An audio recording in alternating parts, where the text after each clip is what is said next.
When and why did you decide it was time to leave school? I'm one of these guys, I was an adult when I was 12. I always hung around older guys, you know, so like most of my friends were 5, 6 years older than me. Yeah. A lot of times. And they were making money. And schools to make money. And I wasn't going to make any money in the path I was at, so it was like, let me get out of school and go make some money. So where'd you go to make some money? Let's see, I worked at Red Lobster. I used to eat off of kids' plates a lot of times. Because kids a lot of times wouldn't touch their food. So sometimes you'd be like, you'd eye a kid like, okay. He didn't touch that shrimp.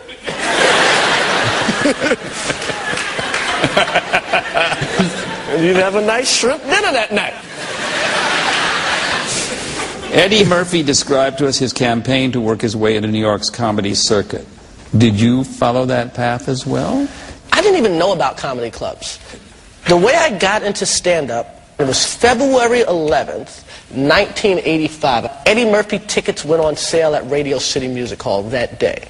I went to get tickets at 11 o'clock or some stupid hour, right? I'm sitting there at the end of the line. I have a New York Times Arts and Leisure section.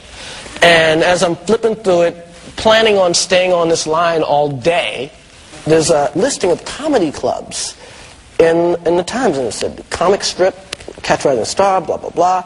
And, you know, just like my grandfather had a calling to be a preacher, I had a calling at that moment, at that precise moment, to be a comedian.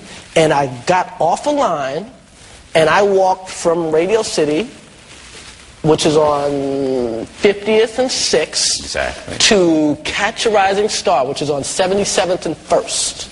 And I walked these blocks in February, in the cold, right? And they said you have to pick a number. And if you get 1 through 7, you get to perform tonight. And the guy came out with the hat, lucky number 7. I got number 7, right? And while I was online, I kind of wrote down some bad jokes. And I went on at 11 o'clock, and I did pretty good. And a guy comes up to me, and I'm leaving. I was like, okay, I tried that comedy thing. Let me get out of here. let me get out of here before, you know, my mother calls the cops or something, right? And as I'm leaving, this guy, Mike Egan, comes up to me and says, "You were great. I thought you had potential. You've passed auditions. You can work the club." I was like, "Whoa, what? What are you talking about?" "Yeah, you can come in. I want you to start coming in." I was like, "Really?" Yeah. I said, "When are you open?" He goes, "Every night." And from that moment on, I probably went to a comedy club every night, probably for 10 years straight. You've said about those early difficult times, it's my fault. It's always my fault. I always blame me. Yeah, it's never the audience's fault. Never, ever, ever.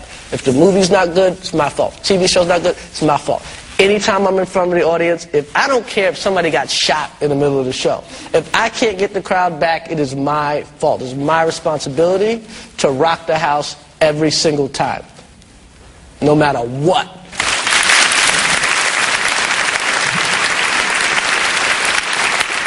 Take that, Michael Richards. Red Lobster. I still got Red Lobster. And on Queens Boulevard, I served you. Good. I was a dishwasher. Used to scrape shrimp in the garbage cans and then load up the dishwasher, man. And that was my real job. I never got a raise. I never got a promotion. They kept me in the back. They kept me back there because I had really fucked up teeth. And they didn't want people to think that shrimp fucked up your teeth.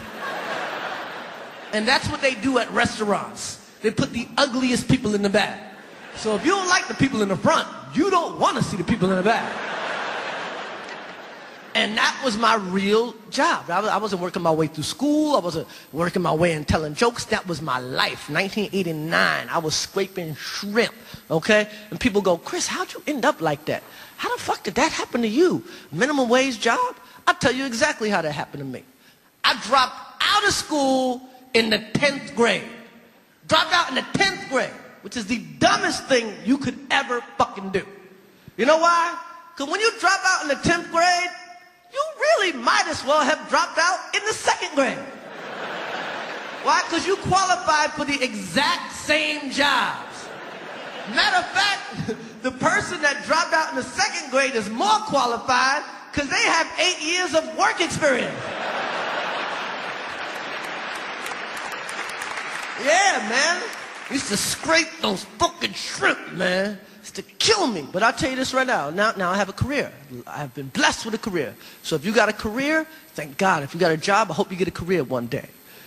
That's right. Because when you got a career, there ain't enough time in the day.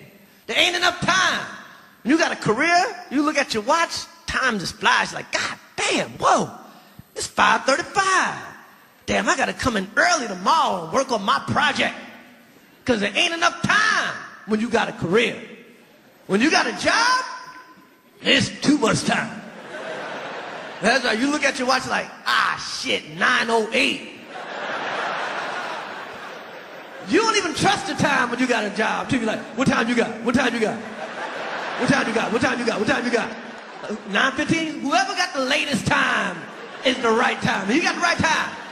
He got the right time.